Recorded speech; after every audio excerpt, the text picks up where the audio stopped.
네, 반갑습니다. 네, 오랜만에 성경적 상담에 대해서 강의를 하는데, 오늘은 성경적 상담의 역사적 흐름에 대해서 좀 살펴보려고 합니다. 성경적 상담이 어떻게 탄생되고 또 발전하였는지, 그리고 왜 탄생하였는지에 대해서 좀 간략하게라도 이해를 하는 게 중요할 것 같습니다.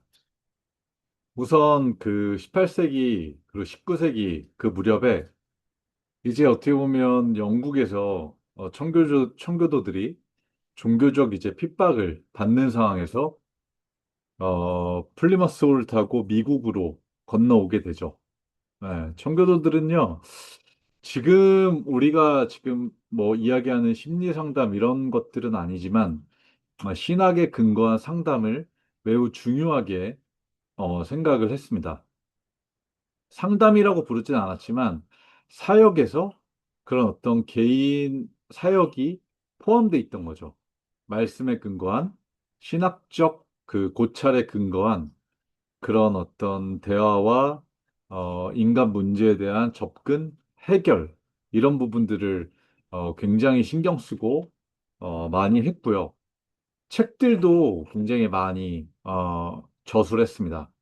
대표적으로 리처드 백스터의 크리스천 핸드북, 존 오웬의 죄죽임, 윌리엄 브리지의 절망자를 위한 격려, 이제 이런 것들이 당시에 그 청교도들이 쓴 저작이고요.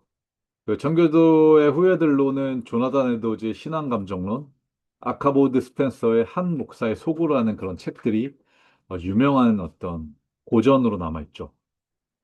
그런데요, 아까 얘기한 그 스펜서의 한 목사의 소고라는 성경적 관점에 어떻게 보면, 상담적인 이 책이, 음, 쓰이고 나서 100년이 더 지난 후에야 1970년 이제 제이 아담스가 목회 상담학이라는 책을 쓴 것입니다. 그러니까 어떻게 보면 100년이란 시간에 왜 공백기가 있었는지, 이 부분에 대한 이제 질문을 던지고 우리가 이제 어떻게 보면 생각해 봐야 될 문제인 거죠. 지금 현대 사회에서 심리학은 가장 인기 있는 전공이죠. 미국에서도 그렇고 한국에서도 그렇습니다. 어떻게 보면 성경적 상담, 이런 신학적 상담은요, 변방에 있고 매우 소수들만 하고요. 인기 없습니다. 그렇죠? 그리고 이것들을 했을 때 사회적 시스템 안에서 잡거나 또 사용하기가 쉽지 않은 것이 현실이죠. 왜 이런 어떤 크리스찬 국가인, 어떻게 보면 개신교의 배경 안에서 탄생된 그런 미국에서 이런 신학적인 상담이 쇠퇴되고, 심리학적 상담이 이제 우세하게 되었는지 몇 가지 이제 이유가 있습니다. 대표적으로는요, 1700년대 기독교를 사로잡은 이제 부흥 운동이 이제 있었습니다. 18세기의 신학자인 조나단 에드워즈가 이 부흥을 하나님의 놀라운 작품이라고 표현할 정도로 이 부흥이 대단했는데요. 19세기에 근데 이런 부흥을 좀 왜곡해서 부흥을 인간 중심적으로 또 재현하거나 만들어내려는 이런 부흥주의, 부흥 집회라는 말로 이런 것들이 이제 좀 대체되기 시작했어요. 그래서 인간의 공학적인 어떤 또한 메커니즘이 부흥을 만들어낼 수 있다라고 판단해서 부흥을 조장하거나 조작하기 시작하는 일들이 이제 일어난 거죠. 어떻게 보면 부흥 운동이 일어나면서요, 굉장히 사람들은 극적인 것, 그리고 거대한 것에 끌리게 됐어요. 근데 상담은요, 개인 사역이잖아요. 1대1의 대화에 집중해야 되고, 한 개인의 내면에 집중해야 되고, 어떤 면에서는 티가 나지 않고 오래 걸리는 제자화 운동이라고 볼 수 있는데, 이렇게 부흥이 확 일어나면서 이런 상담 운동은 이제 축소되기 시작한 거죠. 근데 또 다른 연유로는 우리가 이제 많이 다루고 있는 19세기 말의 그 모더니즘 현상. 그래서 다윈주의, 그리고 어떻게 보면 성경을 깎아내리는 많은 어떤 학자들. 이성을 훨씬 더 그 성경보다 우위에 둔 이런 분들에 의해서 절대적 진리인 성경이 어떻게 보면 위축되고 이제 사그라들고 작아지게 된 거예요.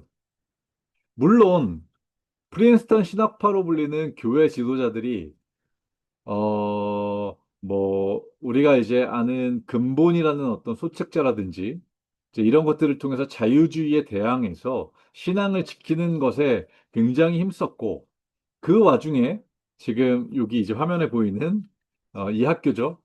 필라델피아에 있는 미국 웨스터민스터 신학교가 이제 떨어져 나와서 보수주의 신학을 지키게 되고 이제 그런 어떤 훌륭한 방어들을 했지만 이제 이런 방어들을 하면서 어떻게 보면 실천적이고 개인적인 이런 신학에 대한 방어가 포함되지 않았기 때문에 상담이 이제 좀 무시되고 다뤄지지 않은 거예요. 이때 이 타이밍에 어떤 자유주의에 기반으로 한 모더니스트들은 어떻게 보면 교회 상담을 심리학적 상담을 들여와서 이제 세속적인 상담을 발전시키고 사용하는 그런 이제 일들이 생긴 거예요. 또 이제 하나의 어떤 꼭지점으로는 심리학 혁명이 이 당시에 또 일어나요. 어떻게 보면 이 타이밍이 기가 막히죠. 교회가 모더니즘이랑 맞설 때 교회 외부에서도 많은 일들이 일어나는데 19세기 말에 일어난 심리학 분야의 혁명이 그거예요.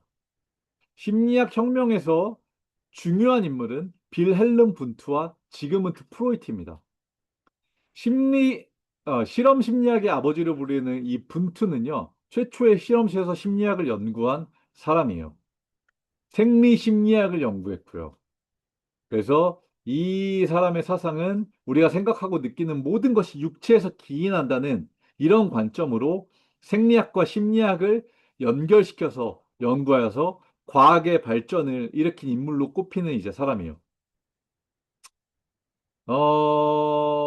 그리고 나서 어떻게 보면, 지그문트 프로이트가 어떻게 보면 심리학 역사에서 가장 유명한 인물인데, 이분이 심리치료, 대화치료라는 것을 이제 시작하면서 어떻게 보면 목회자들이 삶의 문제를 교회나 또 그런 뭐 외부에서도 물론 실천했던 이런 그 내용들을 너희는 실패했다 하면서 이 어떤 그 상담에 대한 것은 전문가들이 세속적 영역에서 목회자들 대신해서 할 수 있다라고 이제 주장하면서 이런 어떤 그 프로이트의 상담학을 발전시켜 나가고 널리 퍼지게 한 거죠.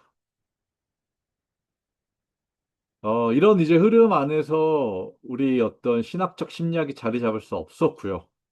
그리고 미국의 경제적인 그 당시에 어떤 그 측면도 굉장히 영향을 미쳤는데, 이제 어떻게 보면 이때부터 시골에서 도시로 이동하는 그 도시화 현상 때문에요. 어떻게 보면 산업혁명 때문에 남성성이 훨씬 더 높아지고 증가되고 의지력적인 부분이 이제 강조되고 어떤 힘센 파워, 영웅적인 뭐 목사, 힘센 남성 이런 것들이 이제 좀 그 사상에 침투하게 되면서 이런 상담적인 부분들을 주목받지 못하게 됩니다. 상담이라는 것은 뭐 대화하고 마치 이렇게 언어로 하는 뭐 소꿉장난 같이 여겨지는 뭐 그런 이제 이미지로 비춰졌던 거겠죠. 그거에 이제 일조한 것 중에 또 하나는 남북전쟁이 일어나면서 미국에 1861년에서 1865년에 전쟁이 일어나면서 이 참혹함에 지쳐갔고 이 후유증에 사람들이 상당히 이제 많이 힘들어했는데 그래서 이 당시 미국에서는 군목들을 이 전쟁에 파견시켰어요. 근데 군목들이 상담적인 준비가 되지 않은 거예요. 그래서 상담 기술이 부족해서 사람들을 돕지 못했고, 당시에 이 사람들을 평가하기 위한 자료로 심리 평가 뭐 이런 것들이 이제 쓰이면서, 아, 신학적인 어떤 부분은 인간 심리에 도움이 되지 않는구나. 심리학적인 게 훨씬 도움이 되는구나 하면서 이때부터 상담과 심리에 대한 부분은 세속적인 분야에 완전히 장자권을 넘겨주게 된 거예요.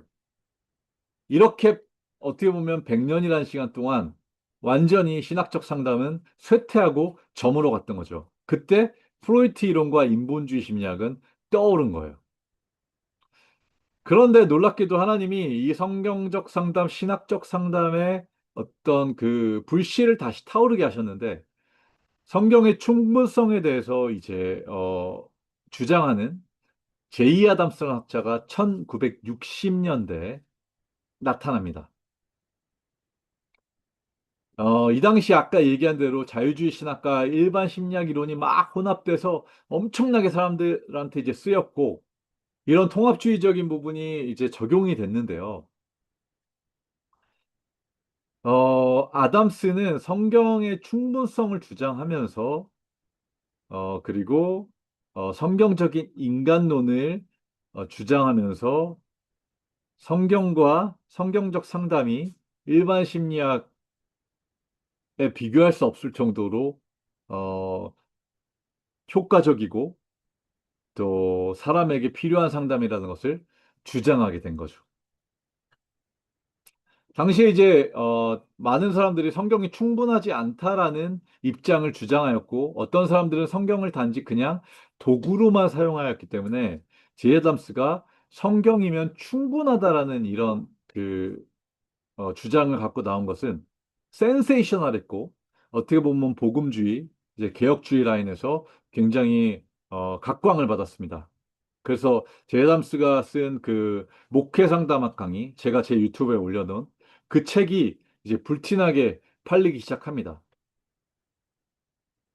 그 책을 한번 여러분들이 계속 읽어보시면 이 아담스의 사상에 대해서는 제가 충분히 이제 설명해 놨으니까 제 유튜브를 이제 참고하면 돼요.